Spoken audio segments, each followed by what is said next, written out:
इस वक्त जब मैं ये वीडियो रिकॉर्ड कर रहा हूँ तो पाकिस्तान में दहशतगर्दी के दो बड़े वाक़यात हैं, एक इस्लामाबाद में और एक वाना में। इस्लामाबाद का जो जुडिशल कॉम्प्लेक्स है उसके बाद दहशतगर्दी हुई है और धमाका हुआ। उसके नतीजे में जो अब तक की इतलात हैं उनके मुताबिक 12 अफराद जाँ बहक हो गए और ख्वाजा आसिफ ने फौरी तौर पे इस वाक़े को काबुल के साथ जोड़ा और जब उन्होंने बात की तो उन्होंने अफ़गानिस्तान को जो है वो इसके अंदर शामिल किया। और इसके अलावा जो एक और वाक़या हो रहा है वो हो रहा है इस वक्त वाना में। वाना में गुज़िश्ता रात से ही दहशतगर्दी का एक वाक़या रिपोर्ट हुआ और उसमें कुछ दहशतगर्द एक धमाका करके वाना कैडेट कॉलेज के अंदर दाखिल हो गए।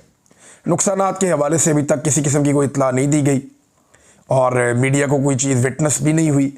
वहाँ सिर्फ सोर्सेज बता रहे हैं, इंफॉर्मेशन दे रहे हैं और वो सोर्सेज जो हैं वो DGISPR के सिक्योरिटी फोर्सेस के सोर्सेज हैं और उनका ये कहना है कि एवैक्यूएशन की जा रही है। जो वहाँ पे कैडेट्स हैं उनको निकाल रहे हैं और जो वहाँ पे उसाब्स हैं उनको निकाल रहे हैं।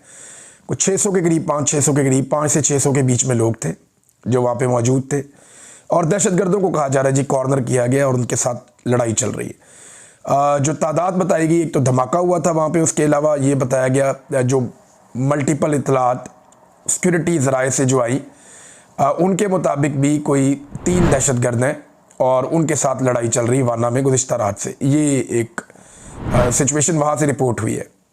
अब वहाँ पे कोई जर्नलिस्ट तो जाके कवर कर नहीं सकता, कोई ऐसा शहरी इलाका तो है नहीं, वो फ़ौज के ज़ेरे कंट्रोल एरिया है, तो उसको जो है वो फिर खुद ही सिक्योरिटी फोर्सेस बताएंगी वहाँ क्या हुआ। जो वो बताएंगे उसके ऊपर ही आपको इन्हिसार करना पड़ेगा। इस्लामाबाद का जो वाक़या है वो इंतहाई अफसोसनाक एक वाक़या है और एक वकील के बारे में बताया जा रहा है कि वो भी शहीद हो गए हैं, वकील साहब। उसके अलावा 12 लोग टोटल हैं जो जाँ बहक हो गए इस इंसिडेंट में, वो शहीद हो गए।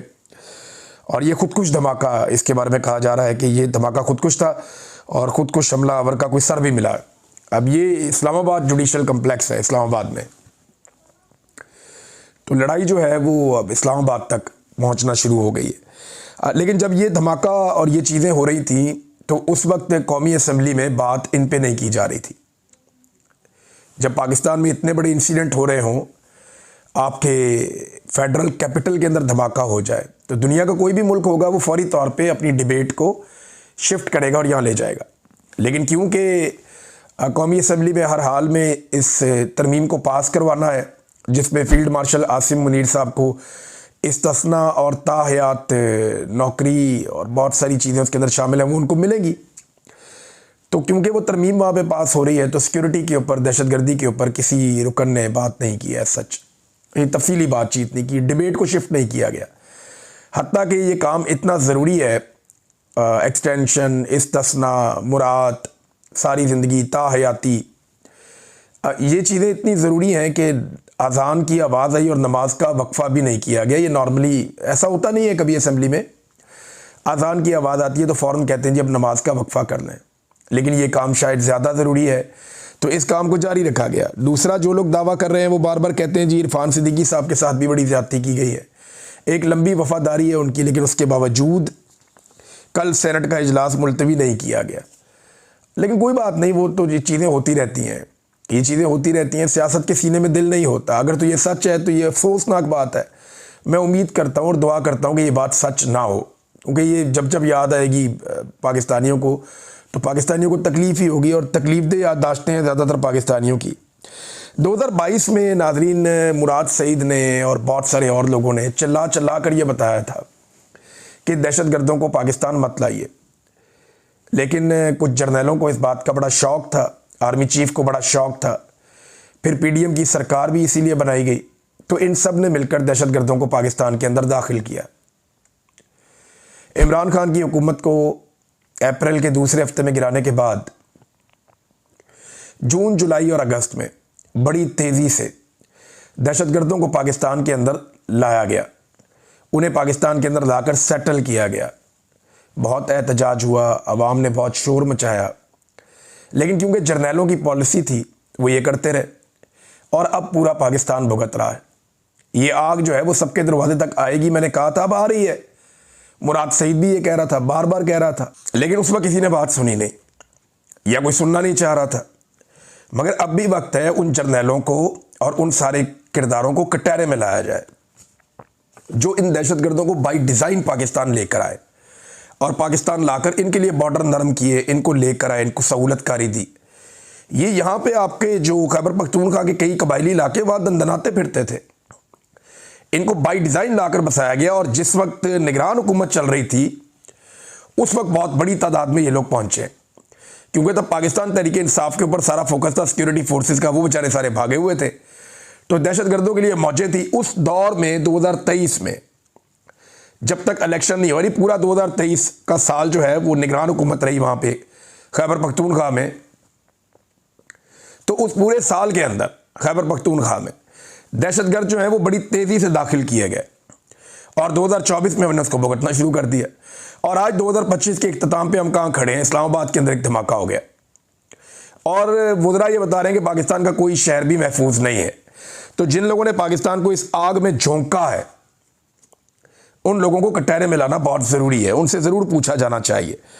दूसरी बात यह है कि अब क्योंकि धमाका इस्लामाबाद में हुआ है, तो आप मीडिया के ऊपर कवरेज भी देखेंगे, खबरें भी देखेंगे।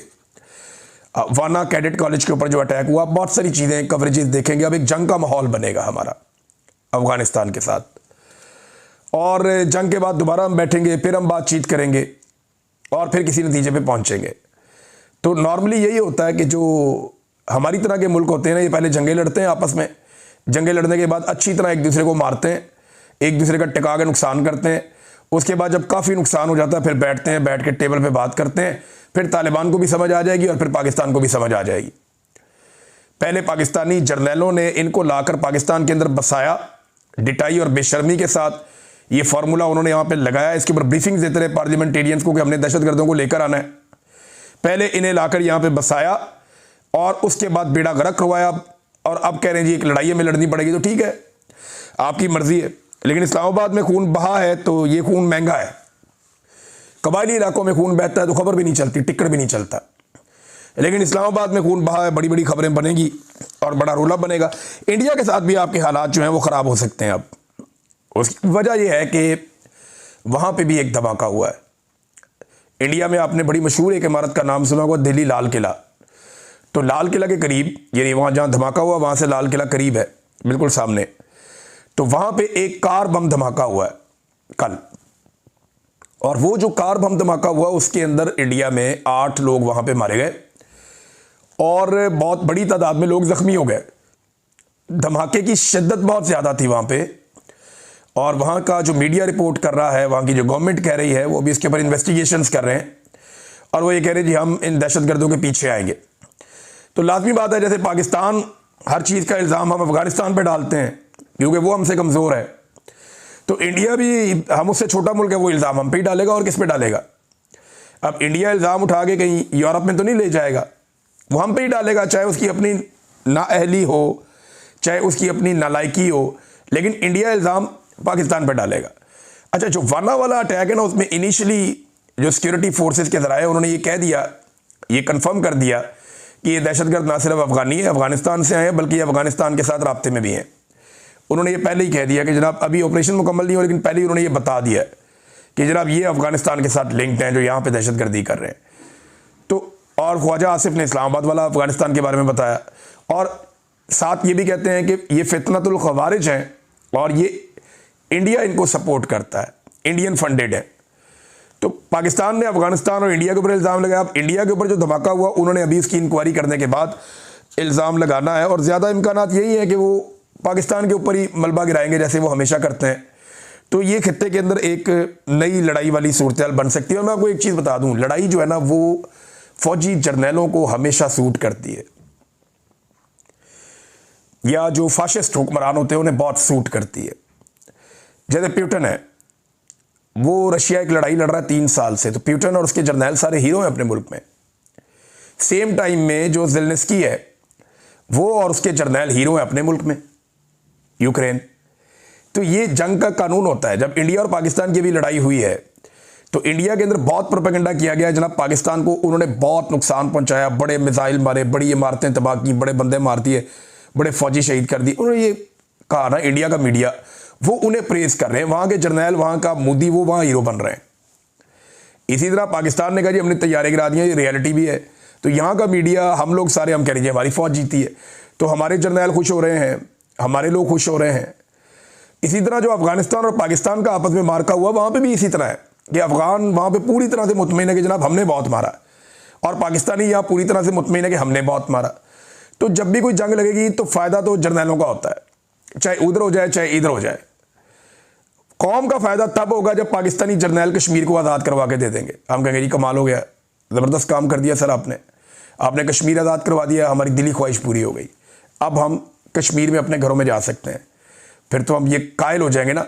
या आप वो सारे स्ट्रक्चर जो इंडिया ने हमारे पानियों पे बनाए हुए हैं, वो सारे आप पलक झपकने में तबाह कर दें। We have the capacity. अगर आप वो तबाह कर दें तो हम कहेंगे जी हमारे जर्नैलों ने कुछ फतह किया, कुछ हासिल किया। लेकिन नॉर्मली होता ये है कि जंग के बाद जो है जर्नैल हीरो बन जाते हैं, दोनों तरफ के, वो उधर के उधर बन जाते हैं और इधर के इधर बन जाते हैं। क्योंकि जंग का नतीजा कुछ भी हो, इंटरनेशनली कोई कुछ भी कहता रहे। अब ये तो तैयारे गिरने के बाद मोदी की किस्मत ही खराब थी, बेड़े गर्क हो गया उसका, और डोनाल्ड ट्रंप ने उसको चिढ़ा चिढ़ा के आलमी सतह के ऊपर उसका और ज़्यादा सत्यानाश किया है। बहरहाल हमारे लोगों का खून महंगा है, हमारे कबायलियों का खून सस्ता है। इस्लामाबाद के वाक़े के ऊपर ज़्यादा रद्द-ए-अमल आएगा, जबकि बाकी वाक़यात पे इतना रद्द-ए-अमल नहीं आते। तो अब तक के लिए इतना ही। अपना ख्याल रखिएगा, अपने चैनल का भी। अल्लाह हाफ़िज़।